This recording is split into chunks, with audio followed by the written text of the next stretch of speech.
How to know if someone is stalking you on Instagram. Hello everyone, welcome to this channel. I'm here to help you out today. So without any delay, let's get started. To know if someone is stalking you on Instagram, one of the ways is to first of all launch Instagram application on your device and make sure you are logged into your account. Now, what we can do over here is simply tap on the profile icon at the bottom right corner of the screen and then tap on the new highlights.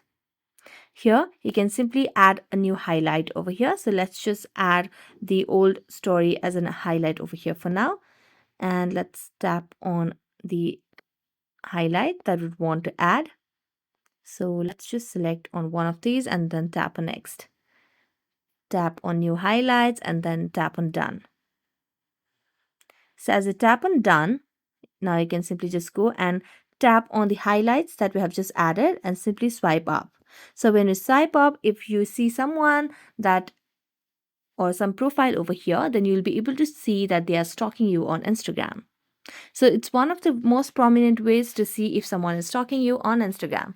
So that's it. Thank you so much for watching this video. See you next time.